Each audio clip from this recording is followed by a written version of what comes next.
Muscles of the posterior compartment of the leg. Let us discuss each muscle in detail. First muscle is gastrocnemius. This muscle has two heads, one is medial head, another one is lateral head. Coming to its origin, medial head arises from the popliteal surface of the femur above the medial condyle. The lateral head arises from the lateral surface of the lateral condyle above the lateral epicondyle.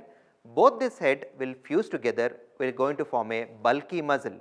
Coming to its insertion, it is going to form Tendocalcaneus after it joins with soleus. Later it gets inserted to the middle 1/3 of the posterior surface of calcaneum. Coming to its nerve supply, it is supplied by branches from tibial nerve. Coming to its actions, at the level of ankle joint it gives rise to plantar flexion of the foot. At the level of knee joint it will be helping for flexion of the knee joint. Next muscle is soleus muscle. It has different origins.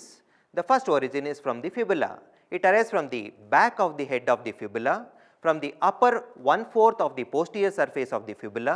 It also arises from the tibia, that is from the soleal line, and also from the middle 1/3 of the medial border of tibia.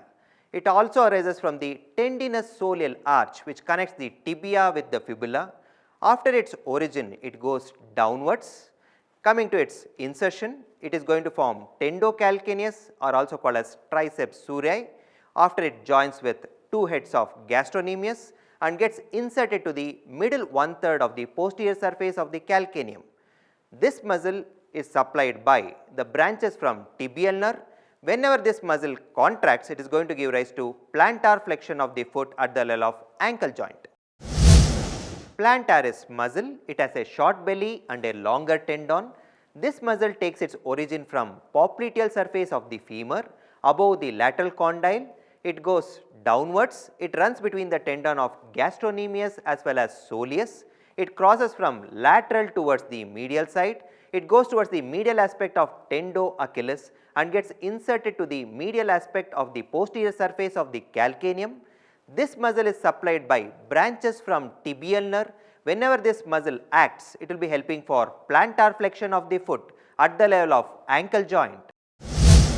Tendocalcaneus, it has many synonymous names like Tendocalcaneus or triceps surae. Coming to its features, it is the thickest and longest tendon which is present in our body. It measures around 15 centimeters. It begins in the middle third of the leg. It will be coming from the two heads of gastrocnemius as well as soleus. It goes downwards and gets inserted to the middle 1/3 of the posterior surface of the calcaneum.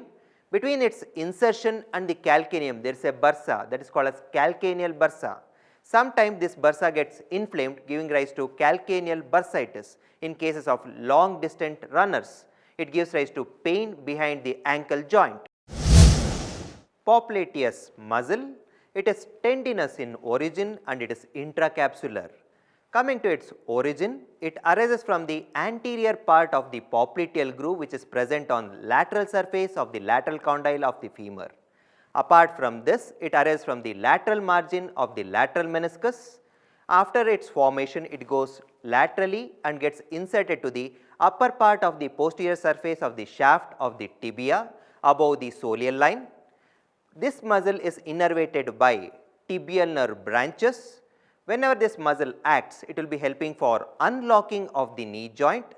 Apart from this, it pulls the lateral meniscus laterally during the time of flexion of the knee joint, which prevents the injury of the meniscus during the time of flexion of the knee joint. Flexor digitorum longus muscle. It takes its origin from the posterior surface of the tibia below the soleal line and towards the medial aspect of the vertical line. After taking its origin, it crosses the tibialis posterior in the lower part of the leg. It goes below the flexor hallucis longus in the sole. Later it splits into 4 tendons. This 4 tendon goes towards the lateral 4 toes and gets inserted to the terminal phalanx of the lateral 4 toes. This muscle is innervated by branches of tibial nerve. Coming to its action, it will be helping for plantar flexion of the lateral 4 toes and it will also be helping for plantar flexion at the level of ankle joint along with the inversion of the foot.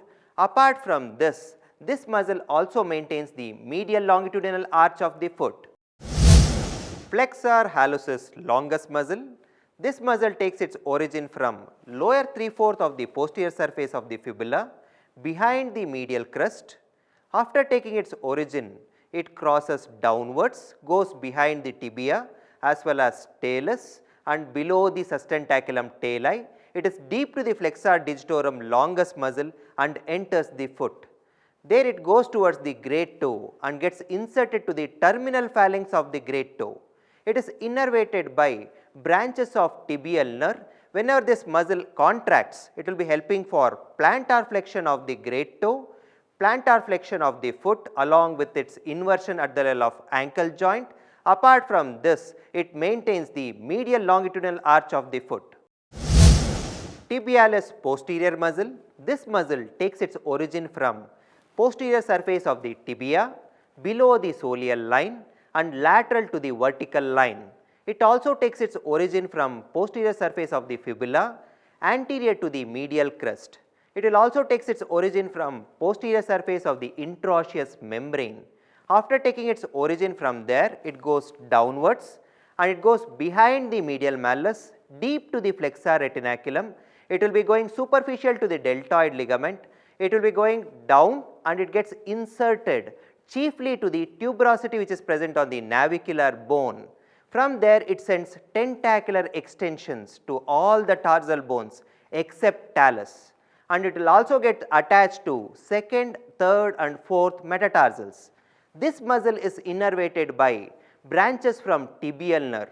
Action of this muscle, it will be helping for inversion of the foot, plantar flexion of the foot at the level of ankle joint.